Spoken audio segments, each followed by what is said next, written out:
ماہ محرم الحرام زمانہ جاہلیت سے ہی قابل احترام سمجھا جاتا رہا ہے۔ عربوں کی تاریخ کے مطالعے سے پتہ چلتا ہے کہ بات بات پر ایک دوسرے کی گردن اڑا دینے والی قوم اور قدم قدم پر خون کی ندیاں بہانے والی قوم، معمولی باتوں پر پشتہاں پشت تک لڑنے والی قوم ماہ محرم الحرام کا چاند دیکھتے ہی اپنی تلواروں کو جھکا لیتی تھی۔ جب نبی کریم صلی اللہ تعالیٰ علیہ وسلم تشریف لائے تو اس ماہ مبارک کے فضائل میں چار چاند لگ گئے۔ تاریخی اعتبار سے ایسی باتیں معلوم ہوتی ہے جو اس ماہ مبارک کی فضیلت کا جیتا جاگتا ثبوت ہے۔ کہتے ہیں کہ عاشورہ کے دن کی فضیلت و اہمیت بیان کرتے ہوئے حضور نبی اکرم صلی اللہ تعالیٰ علیہ وسلم نے ارشاد فرمایا، اللہ رب العزت نے آسمانوں، زمینوں، پہاڑوں، دریاؤں اور لوح و قلم کو اور حضرت آدم و حوا کو عاشورہ ہی کے دن پیدا فرمایا، اور اسی دن آدم علیہ السلام جنت میں داخل ہوئے اور اسی دن حضرت ابراہیم علیہ السلام کی پیدائش ہوئی۔ خاص طور سے اس ماہ مبارک کی 10ویں تاریخ کو جسے یوم عاشورہ کہتے ہیں، اس دن بہت سارے حیرت انگیز واقعات رونما ہوئے، جیسے حضرت موسیٰ علیہ السلام کی پیدائش اسی دن ہوئی اور اسی دن حضرت ابراہیم علیہ السلام پر نار نمرود گلزار ہوئی، اور اسی دن حضرت ایوب علیہ السلام نے مرض سے شفا پائی، اور اسی دن حضرت یعقوب علیہ السلام کی بینائی واپس آئی۔ اسی مبارک دن میں حضرت یوسف علیہ السلام کنویں سے نکلے، اسی دن حضرت سلیمان علیہ السلام کو بادشاہی ملی، اور اسی دن حضرت موسیٰ علیہ السلام جادوگروں پر غالب آئے، اور اسی دن حضرت امام حسین رضی اللہ تعالیٰ عنہ نے مرتبہ شہادت حاصل کیا، اور قیامت بھی اسی روز قائم ہوگی، اور اسی دن اللہ رب العزت نے عرش پر اپنی شان کے مناسب استوا فرمایا، اور اسی دن پہلی بارش اور پہلی رحمت نازل ہوئی، اور اسی دن اللہ رب العزت نے کرسی کو، قلم اور آسمان کو پیدا فرمایا، اور اسی دن حضرت ادریس علیہ السلام کو جنت کی طرف اٹھایا گیا، اور اسی دن اللہ رب العزت نے پہاڑوں کو اور سمندروں کو پیدا فرمایا، اور عاشورہ ہی کے دن اصحاب کہف کروٹیں بدلتے ہیں۔ مسلمانان اہل سنت والجماعت کو چاہیے کہ اس مقدس ماہ کے بابرکت دن کو لغویات میں نہ گزارے، بلکہ عبادت و ریاضت، صدقات و خیرات و نوافل میں زیادہ اپنے قیمتی اوقات کو صرف کرے، کیونکہ عاشورہ ایک بزرگ دن ہے، اس میں ہر ایک نیک کام بڑے اجر و ثواب کا موجب ہے۔ جیسے اس دن کسی یتیم کے سر پر ہاتھ پھیرنا بڑے ثواب ملنے کا کام ہے۔ حضرت عبداللہ ابن عباس رضی اللہ تعالیٰ عنہ سے روایت ہے کہ حضور نبی کریم صلی اللہ تعالیٰ علیہ وسلم نے ارشاد فرمایا، جو شخص عاشورہ کے دن یتیم کے سر پر ہاتھ پھیرے گا تو اللہ رب العزت اس کے لیے یتیم کے سر پر ہر بال کے عوض ایک درخت جنت میں بلند فرمائے گا۔ ویسے بھی کسی یتیم کے ساتھ محبت و الفت کرنا باعث اجر عظیم ہے، خواہ عاشورہ کا دن ہو یا کوئی اور دن ہو، جیسا کہ حضرت سیدنا ابو امامہ باہلی رضی اللہ تعالیٰ عنہ سے روایت ہے کہ حضور اکرم صلی اللہ تعالیٰ علیہ وسلم نے ارشاد فرمایا، جو شخص محض اللہ رب العزت کی رضا کے لیے یتیم کے سر پر ہاتھ پھیرے گا تو اسے ہر بال کے عوض نیکیاں ملیں گی، اور جو یتیم بچی یا یتیم بچے جو اس کے پاس ہے اس کے ساتھ احسان کرے گا تو میں اور وہ جنت میں 2 انگلیوں کی طرح اکٹھے ہوں گے، اور آپ نے دونوں انگلیوں کو ملا دیا۔ اور حضرت امام علی مقام کی شہادت نے اس ماہ مبارک کو اتنا مشہور کر دیا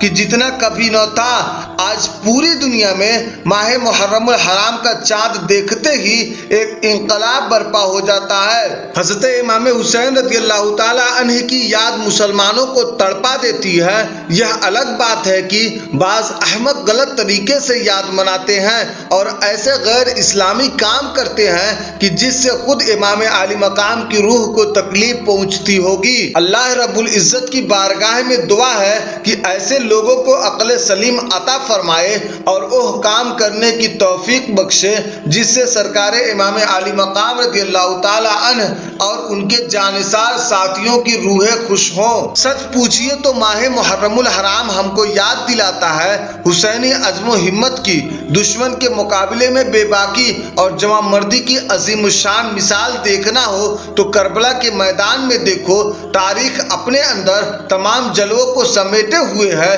یہ ہماری بہت بڑی کم نصیبی ہے۔ یہ ماہ مبارک ہمارے اندر عزم و ہمت کی روح پھونکنے آتا ہے، مگر ہم ہیں کہ ان مقدس ترین ایام میں کھیل کود میں مست رہتے ہیں۔ ہم آپسی دشمنی اور بیجا خرافات میں مست رہ کر ان بابرکت لمحات کو گزار دیتے ہیں۔ کھیل تماشوں میں مست رہنے والوں، اپنے حال پر رحم کرو۔ کاش ہم یہ سوچتے کہ یہ ماہ مبارک ہم کو کن باتوں کی یاد دلاتا ہے، کس طرح ہماری مردہ رگوں میں زندگی کی نئی تڑپ پیدا کرنے کی تلقین کرتا ہے۔ نماز روزہ سے غافل رہ کر یاد حسین منانے والوں، اپنے حالوں پر رحم کرو، اپنے گھر والوں پر رحم کرو، پورے معاشرے پر رحم کرو۔ ذرا سوچئے، جب ہماری ہی زندگی غیر اسلامی ہوگی تو ہمارے بچے اسلامی کردار کو کس طرح اپنا سکیں گے؟ اس لیے ضروری ہے کہ ماہ مبارک بالخصوص یوم عاشورہ کو اپنے اہل و عیال کے ساتھ عبادت و ریاضت میں گزارے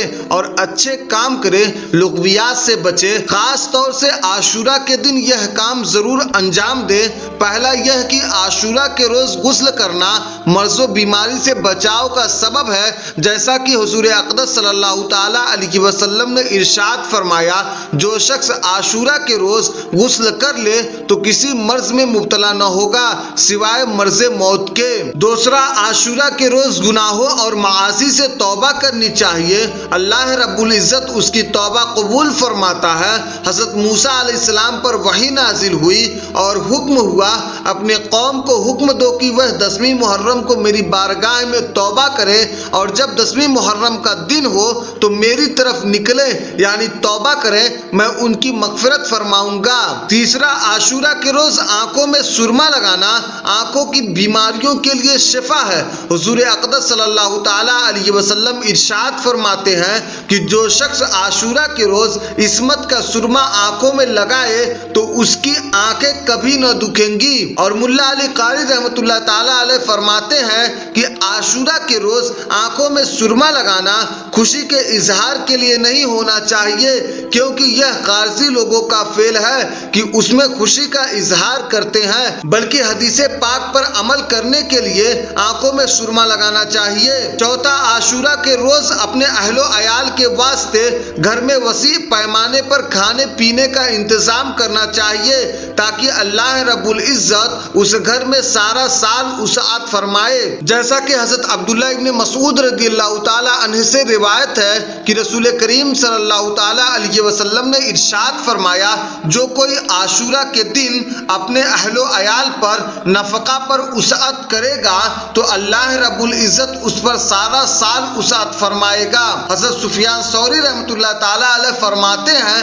کہ ہم نے اس کا تجربہ کیا تو ایسا ہی پایا۔ اور اسی طرح علامہ مناوی فیض القدیر میں فرماتے ہیں کہ سیدنا جابر رضی اللہ تعالیٰ عنہ نے فرمایا کہ ہم نے اس کا تجربہ کیا تو صحیح پایا۔ اور حضرت سیدنا ابن عینہ رضی اللہ تعالیٰ عنہ نے فرمایا کہ ہم نے 50 یا 60 سال اس کا تجربہ کیا تو وسعت ہی پائی۔ لہٰذا مسلمانوں کو چاہیے کہ اس دن وسیع پیمانے پر اپنے اہل و عیال کے لیے کھانے کا انتظام و انصرام کرے۔ پانچواں، عاشورہ کے دن کا روزہ رکھنا بڑا ثواب ہے۔ حضور اقدس صلی اللہ تعالیٰ علیہ وسلم نے خود بھی اس دن کا روزہ رکھا اور اپنے غلاموں کو روزہ رکھنے کا حکم فرمایا، اور حضور نبی کریم صلی اللہ تعالیٰ علیہ وسلم نے ارشاد فرمایا کہ عاشورہ کا روزہ رکھو۔ اس دن انبیاء کرام علیہ السلام روزہ رکھتے تھے۔ اس حدیث پاک کے تحت علامہ مناوی رحمۃ اللہ تعالیٰ علیہ لکھتے ہیں کہ عاشورہ کی فضیلت بہت بڑی ہے، اس کی حرمت قدیم زمانے سے چلی آتی ہے، اور ابن رجب نے فرمایا کہ اس دن نوح اور موسیٰ اور دیگر انبیاء کرام علیہ السلام نے روزہ رکھا، اور اہل کتاب بھی اس دن روزہ رکھا کرتے تھے۔ اور حضرت ابو ہریرہ رضی اللہ تعالیٰ عنہ سے مروی ہے کہ رسول کریم صلی اللہ تعالیٰ علیہ وسلم نے ارشاد فرمایا، رمضان المبارک کے بعد افضل افضل روزہ اللہ رب العزت نے مہینہ محرم یعنی عاشورہ کا روزہ ہے، اور فرض کے بعد افضل نماز رات کی نماز ہے۔ اور ابن عباس رضی اللہ تعالیٰ عنہ سے مروی ہے کہ جب حضور اکرم صلی اللہ تعالیٰ علیہ وسلم مدینہ منورہ میں داخل ہوئے تو یہودیوں کو عاشورہ کے دن روزہ دار پایا، اور آپ نے فرمایا کہ یہ کیا دن ہے جس میں تم روزہ رکھتے ہو؟ انہوں نے کہا کہ یہ وہ دن ہے جس میں اللہ تعالیٰ نے موسیٰ علیہ السلام اور ان کے قوم کو نجات دی اور فرعون اور اس کی قوم کو ڈبو دیا، لہٰذا حضرت سیدنا موسیٰ علیہ السلام نے بطور شکریہ اس دن کا روزہ رکھا، تو ہم بھی اس دن کا روزہ رکھتے ہیں۔ پس رسول کریم صلی اللہ تعالیٰ علیہ وسلم نے ارشاد فرمایا کہ موسیٰ علیہ السلام کے ساتھ تم سے ہم زیادہ حقدار اور زیادہ قریب ہیں، تو آپ نے روزہ رکھا اور دوسروں کو بھی اس کا حکم دیا۔ اور حضرت ابو قتادہ رضی اللہ تعالیٰ عنہ سے روایت ہے کہ رسول کریم صلی اللہ تعالیٰ علیہ وسلم نے ارشاد فرمایا کہ مجھے اللہ رب العزت پر گمان ہے کہ عاشورہ کا روزہ 1 سال قبل کے گناہ مٹا دے گا، اور عاشورہ کے دن یہ کام ممنوع ہے۔ عاشورہ کے روز سیاہ لباس پہننا، سینہ کوبی کرنا، کپڑے پھاڑنا،